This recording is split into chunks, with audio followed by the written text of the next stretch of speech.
Imagine tentar mapear o interior de uma casa inteira. Cômodo por cômodo, móvel por móvel, mas sem poder abrir uma única porta ou janela. Seria um pesadelo logístico. Totalmente. E, durante décadas a medicina tentou fazer exatamente isso com o corpo humano usando raio-x tradicionais. O problema é que, em uma radiografia plana, a casa inteira é esmagada contra a parede de trás, sabe? As informações se perdem. Exato. Os ossos se sobrepõem aos órgãos, os tecidos se misturam na mesma imagem, e aquilo que era para ser um mapa anatômico claro, vira um borrão de sombras sobrepostas. O que torna o diagnóstico muito mais um jogo de adivinhação do que deveria ser. Sim. E é nesse ponto que a nossa análise detalhada de hoje entra. O nosso material base é um capítulo denso e fascinante de um livro técnico abrangente sobre os princípios básicos da tomografia computadorizada. Uma leitura pesada, mas essencial. Com certeza, a missão deste mergulho profundo é entender a mágica técnica por trás da TC.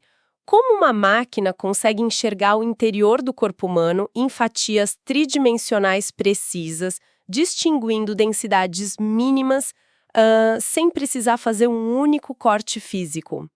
Ok, vamos desempacotar isso. Como saímos daquela chapa plana e confusa para mapas complexos em 3D?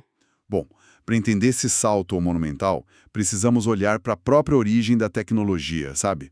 A raiz grega da palavra tomografia é tomos, que significa literalmente cortar ou fatiar. Cortar sem usar o bisturi. Certíssimo. O método inteiro baseia-se em obter dados de múltiplos ângulos para construir essas fatias transversais virtuais.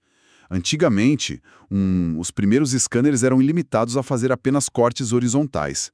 Tipo olhar para os anéis de uma árvore em um tronco recém-cortado. Perfeita analogia. E por isso, a sigla original em inglês era CAT, incluindo a palavra axial. O A significava axial. Ah, claro. CAT scan. A gente via muito isso em filmes antigos. Exatamente.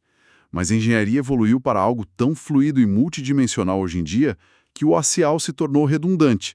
A máquina faz muito mais do que apenas planos horizontais agora. O que deixou apenas a sigla TC, de tomografia computadorizada, né? Isso. A limitação geométrica sumiu, então o nome também se adaptou. Essa ideia de fatiar o corpo virtualmente é fascinante. O material-fonte usa uma imagem legal, que é pensar um pão de forma inteiro. Se o paciente for esse pão, a pele seria a crosta e os órgãos seriam um miolo. Sim, é uma das melhores formas de visualizar o processo. Pois é, a máquina não tenta tirar uma foto do pão inteiro de uma vez, como o raio-x antigo fazia. Ela usa uma faca digital e avalia fatia por fatia. Mas para que essa faca funcione, o computador precisa de geometria pura. Sem dúvida. Afinal, fatias reais têm espessura, não são linhas bidimensionais. O que nos leva ao conceito do eixo Z, certo? O que nos leva diretamente à dimensão mais crítica desse processo, o eixo Z. É esse eixo matemático que define a espessura da fatia. E olha, o detalhe brilhante aqui é que isso não é apenas uma programação de software. Sério? É uma peça física. Sim, a espessura é controlada fisicamente na máquina por colimadores. Pense neles como portas de chumbo incrivelmente pesadas e precisas. Nossa, portas de chumbo móveis? Exato. Elas abrem e fecham mecanicamente. Elas funcionam como persianas que estrangulam ou alargam um feixe de raio-x antes mesmo que ele atinja o paciente. Então, se o eixo Z é a profundidade, a espessura da nossa fatia de pão, as outras duas dimensões que determinam a largura e altura na tela são os eixos X e Y, né? Isso mesmo. E a interseção desses três eixos muda completamente o vocabulário da imagem. Veja bem, quando olhamos para uma televisão plana, a imagem é feita de pixels. Que são aqueles pequenos quadrados lisos em duas dimensões. Exatamente. Mas na tomografia, como o eixo Z introduz profundidade e espessura com as persianas de chumbo, não estamos mais empilhando quadrados lisos. Ah, estamos agrupando pequenos blocos, então? Sim. Cubos de informação chamados voxels. Eles representam um volume 3D real da biologia da pessoa. O nível de detalhe que o livro traz impressiona muito. Porque se cada fatia é uma tela, essa tela é dividida em uma grade rigorosa, uma matriz. A famosa matriz de reconstrução. Sim. E uma matriz padrão tem 512 por 512 desses blocos. Se a gente fizer as contas rápidas aqui, estamos falando de mais de 260 mil pixels calculados individualmente para compor uma única imagem transversal. É um poder de processamento colossal. E para que esses milhares de pontinhos façam sentido visualmente para o médico, a máquina precisa dominar 3 critérios de qualidade bem restritos. Deixa eu lembrar. A resolução espacial, para ver detalhes minúsculos. A resolução de baixo contraste, para não confundir tecidos muito semelhantes. E a resolução temporal. A resolução temporal é sem dúvida o fator que adiciona mais adrenalina ao processo todo. Como assim adrenalina? Por se contra o relógio. Sim, pois se refere à velocidade de aquisição dos dados. O corpo humano é um ambiente dinâmico e caótico. O coração não pede licença para parar de bater durante o exame. E os pulmões inflamam, o sangue flui sem parar, a pessoa está viva ali dentro. Exato. É tudo movimento o tempo todo. O que significa que a máquina precisa atuar quase como uma câmera esportiva capturando um atleta no meio do salto. Se o scanner for lento, a imagem do coração vai sair borrada, né? Exatamente como tentar fotografar um carro em alta velocidade com o obturador do celular aberto por muito tempo. Essa é a corda bamba diária de quem opera o equipamento. Há uma troca inevitável, um sacrifício. Se o giro for rápido demais para congelar o batimento cardíaco, a máquina capta menos dados gerais. O que compromete aquela primeira resolução que falamos, a espacial. Perfeito. Os detalhes ficam granulados. Então, encontrar o ponto de equilíbrio perfeito para que a matriz de 260 mil pixels permaneça nítida enquanto o paciente respira é um desafio constante. Aqui é onde a coisa fica realmente interessante. Já entendemos como o corpo é dividido em quase 300 mil cubinhos por fatia. Mas como o computador decide que cor pintar cada um desses cubos na tela? Essa é a grande charada. Porque o que quem faz a análise vê, no fim das contas, é um mosaico gigante em tons de cinza, não é? Sim.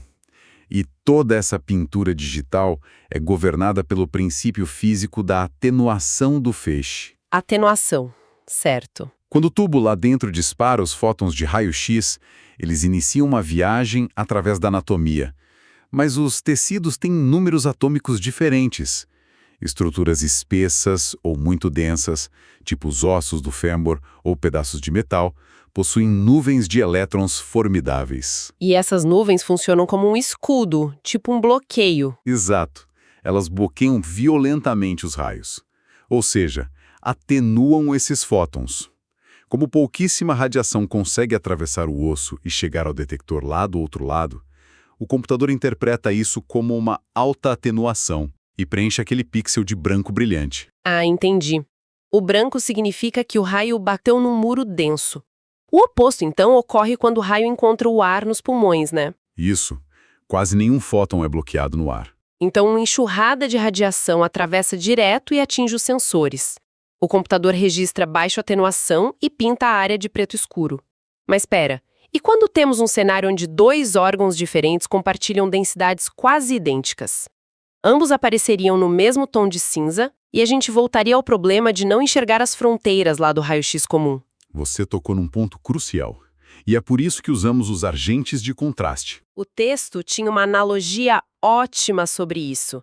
Imagine tentar enxergar os contornos de um copo de vidro transparente mergulhado dentro de uma jarra também transparente, cheia de água pura. É quase impossível ver onde começa um e termina o outro. Seus olhos não conseguem separar os dois fluidos e o vidro. Exato, mas se a gente pingar um corante alimentar vermelho lá dentro da água do copo, as bordas dele se revelam instantaneamente. O material do copo não mudou, mas manipulamos a visibilidade artificialmente. E o mecanismo no corpo humano segue a mesma lógica biológica. Usamos agentes de contraste positivos, como compostos à base de bário ou de iodo. Eles possuem altíssima densidade. E como eles reagem com a máquina? Quando injetados na corrente sanguínea, eles tornam as artérias e as veias temporariamente resistentes aos raios-x. Isso acende os vasos na tela num branco intenso, que contrasta com o tecido ao redor. Aí, por outro lado, o uso de água ou de certos gases atua como um agente negativo, né? Para escurecer áreas. Sim, especialmente áreas do trato gastrointestinal. Isso ajuda a separar as alças intestinais de órgãos sólidos adjacentes, criando espaço visual. Mas veja, a tomografia não lida apenas com esses contrastes visuais subjetivos. Ela é mais matemática que isso. Muito mais. Ela converte essas sombras de cinza em métricas numéricas absolutas através da escala de unidades Hounsfield. Ah, a famosa escala Hounsfield, nomeada em homenagem a Godfrey Hounsfield. O livro explica que a água destilada é ancorada como o marco zero absoluto dessa escala, tipo o centro de tudo. Isso. A água é o zero de referência constante. E a partir daí, o ar vai lá para -1000 e ossos super densos vão para +1000. E o que me chama muita atenção nisso tudo é o quão limitada é a visão humana em comparação à máquina. Somos bem limitados anatomicamente. Sim, mas graças a essa escala Hounsfield, onde uma unidade representa apenas 0,1% de diferença de atenuação da radiação, a máquina consegue separar milhares e milhares de tons. Ela vê uma riqueza de texturas que seria fisicamente impossível para nós vermos. Como a borda de um tumor microscópico, por exemplo. Ela só aparece se o computador ajustar o contraste digitalmente e converter esses números invisíveis em algo que nossos olhos aceitem. E o que torna isso ainda mais complexo é que a teoria matemática bate de frente com a biologia real. A escala é impecavelmente precisa, mas o corpo humano não é limpinho. De jeito nenhum. O corpo é confuso. Exato. O que me deixa muito curiosa sobre uma dúvida prática. Se a matemática é tão milimétrica e a água é cravada perfeitamente no zero, por que um cisto renal, que é basicamente uma bolsa de líquido, muitas vezes registra algo como 4 ou 5 unidades Hounsfield? A máquina está perdendo a precisão e tentando adivinhar? Isso levanta uma questão importante. A máquina não está chutando e continua incrivelmente precisa. O valor de 4 unidades não é um erro de leitura, mas sim um reflexo fiel dessa bagunça biológica que você mencionou. Entendi. Então a culpa é do corpo? Exatamente. Um cisto no corpo nunca é composto de água destilada de laboratório.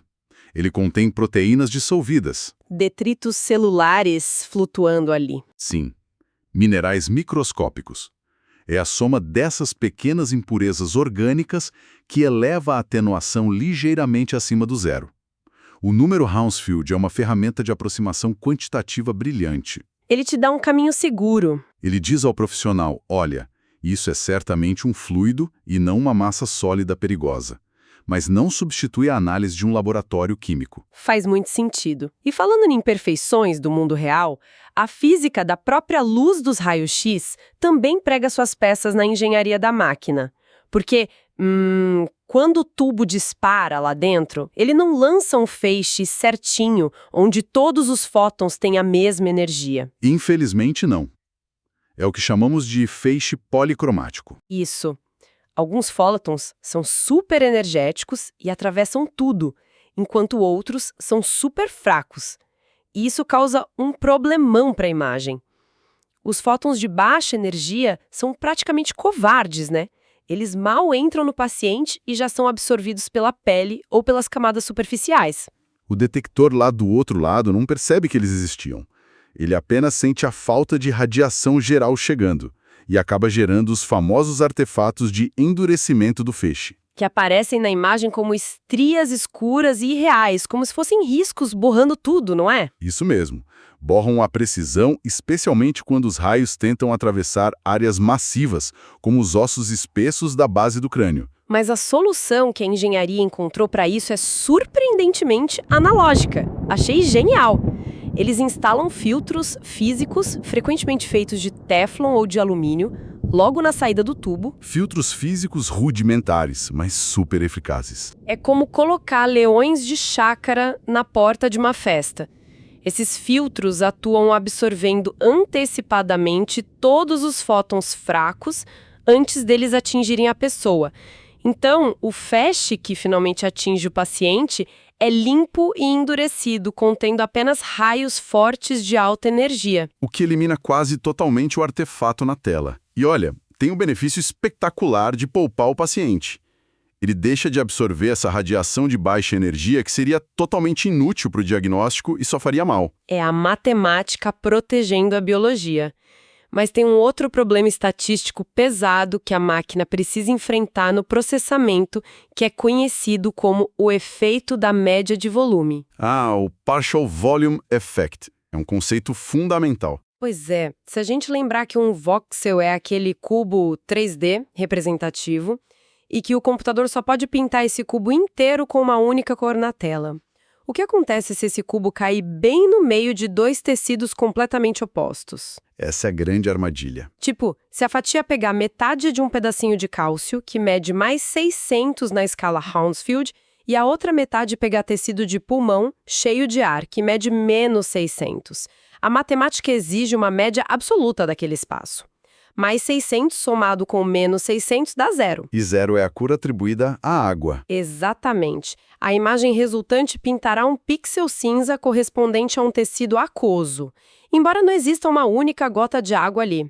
É puramente um fantasma matemático gerado por fatiar um volume muito espesso. A analogia clássica para visualizar isso é o pão com passas contra o pão de centeio escuro. Pão com passas? Como assim? Se a fatia do pão com passas que você cortar for grossa demais, a massa vai engolir a passa visualmente. Você olha para a lateral da fatia e ela parece só pão normal.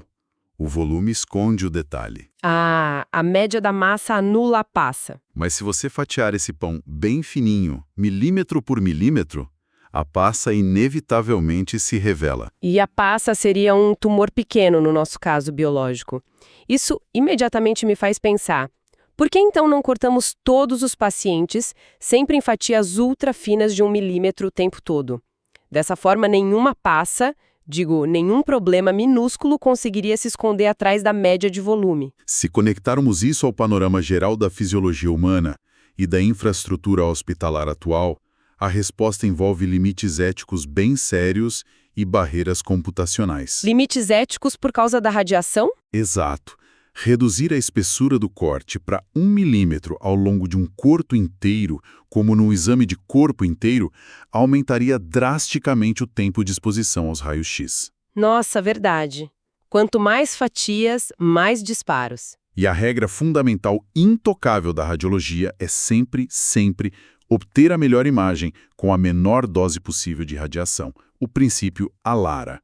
Além disso, escanear um abdômen inteiro de 1 em 1 milímetro geraria um tsunami incontrolável de dados. Os computadores dos hospitais colapsariam tentando processar rotineiramente milhares de imagens de uma vez para cada paciente. As redes de armazenamento e os próprios médicos não dariam conta do volume.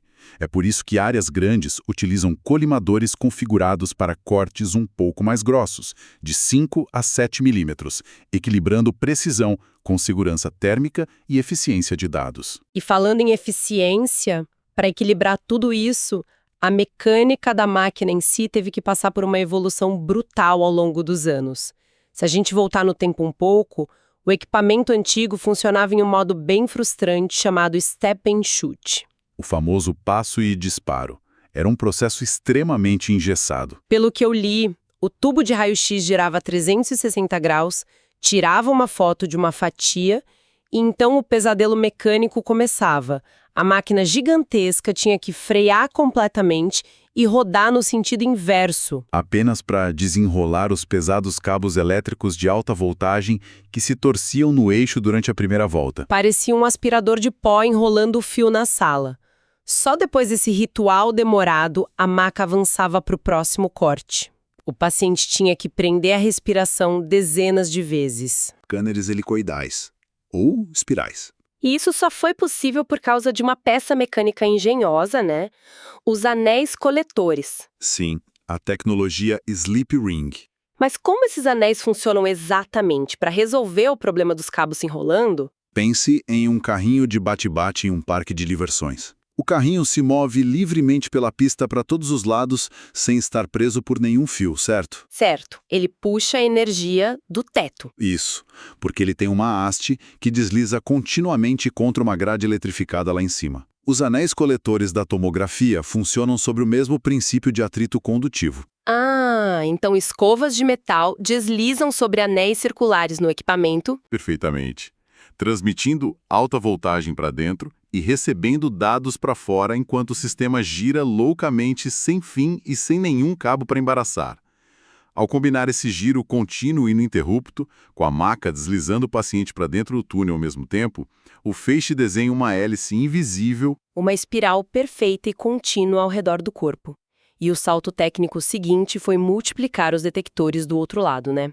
Criando os scanners multidetectores, que leem dezenas, às vezes centenas de fatias simultaneamente em uma fração de segundo. Hoje os equipamentos são de uma agilidade absurda por causa disso. O que nos leva ao coração absoluto da besta, o interior do gantry, que é aquele grande anel branco de plástico pelo qual o paciente passa. Confesso que o que acontece ali dentro para gerar esse raio-x não é nada sutil. É um processo físico de extrema violência energética. Demais. O gerador pega uma energia elétrica massiva e a joga em um filamento de cátodo até que os elétrons literalmente fervam ali, criando uma nuvem. E, em seguida, essa nuvem de elétrons é disparada em altíssima velocidade contra um alvo de tungstênio do outro lado, o anodo. E o impacto deles contra a parede de metal é brutal. Muito! A energia cinética é tão violenta que é convertida em fótons de raio-x. Mas o detalhe que eu achei assustador é a ineficiência maravilhosa disso. Mais de 99% da energia do impacto não vira raio-x útil. 99% vira puro e simples calor termal. É um desperdício energético colossal se a gente pensar bem. A engenharia necessária para lidar com essa fornalha deve ser extrema. É um dos maiores desafios do designer. O anodo atinge temperaturas que derreteriam quase qualquer estrutura comum do mundo em poucos segundos. Para que o maquinário sobreviva a si mesmo, esse disco de metal-alvo precisa girar ferozmente em seu próprio eixo. Para não concentrar o calor em um ponto só e furar a placa. Exato. Isso distribui o impacto do feixe de elétrons por uma área maior da borda do disco. E tudo isso fica muitas vezes envolto em banhos de óleo de resfriamento em tubo selado. A capacidade de um scanner hoje não é medida apenas por quão bem ele lê os dados do corpo, mas sim pela capacidade massiva de dissipação térmica do tubo. Então, o que tudo isso significa na prática? É uma coreografia pesada. Pois é, estamos falando de uma máquina pesadíssima que atua como uma fornalha e uma centrífuga simultaneamente. Ela gasta uma energia elétrica absurda fervendo elétrons e tenta não derreter o próprio metal no processo de dissipar calor colossal. E faz tudo isso enquanto espirala ao redor de um ser vivo a uma velocidade vertiginosa. Exato. Apenas para colher aquele 1% de energia útil que consegue atravessar a biologia humana. É insano. Esses raios que sobrevivem chegam aos detectores e são transformados em pulsos elétricos minúsculos. Detectores que, só para detalhar, muitas vezes são de estado sólido, usando cristais que brilham luz visível quando atingidos pelos raios, ou câmaras de gás xenônio que se ionizam e viram corrente elétrica. É inacreditável o trabalho envolvido. E todos esses pulsos elétricos caóticos fluem para o sistema de aquisição de dados, o famoso DAS. E de lá vão direto para a CPU, que é o cérebro matemático da operação toda. É aqui que a gente precisa diferenciar duas coisas cruciais no software: os dados brutos dos dados de imagem. Essa torrente de impulsos crus que sai dos detectores são os dados brutos, o raw data. Ou seja, eles ainda não formam uma imagem que o olho humano entenda. Não, são apenas uma sopa de registros elétricos não organizados. É o computador de reconstrução que vai mastigar esses dados brutos, calcular a média exata de cada milímetro quadrado e designar as unidades Hounsfield para gerar os dados de imagem finais. A imagem que vai para o monitor de diagnóstico. E eu li que se o cálculo acontece ali na hora, durante o exame, eles chamam isso de reconstrução prospectiva. Mas se um médico usar os dados brutos que já foram salvos no servidor, sabe, depois que o paciente já foi para casa, Só para gerar um visual diferente, chamamos de reconstrução retrospectiva. O que prepara o terreno para o último e decisivo truque do equipamento atual: a capacidade de trocar de lentes ou, mais precisamente, de manipular os planos de imagem virtualmente. Isso é incrível. Na posição anatômica padrão, os especialistas dividem o corpo com cortes imaginários, não é? É. O plano axial corta horizontalmente, separando a parte de cima da parte de baixo. Uhum. O plano coronal fatia verticalmente, separando a frente das costas.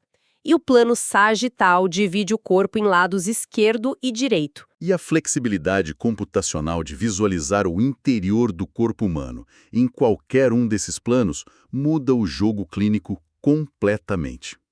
Para quem nos escuta, uma analogia visual excelente para isso envolve pensar em uma moeda esquecida dentro de um pão assado. Nossa, exato. A analogia da moeda clareia muito a cabeça. Pensa só, se a moeda ficou assada, lá no miolo, de pé, de forma totalmente vertical no meio da massa, e a gente fatiar o pão da maneira clássica, de cima para baixo, horizontalmente, o que a gente vai ver em cada fatia que sair? Você verá apenas uma linha prateada fina, a lateral estreita da moeda. Sim, ninguém olhando apenas para uma linha metálica isolada em uma fatia conseguiria confirmar com certeza absoluta que se trata de uma moeda. Mas, se nós pegarmos todas essas fatias axiais, cheias de informações lá no computador. Se reempilharmos todas elas, Isso.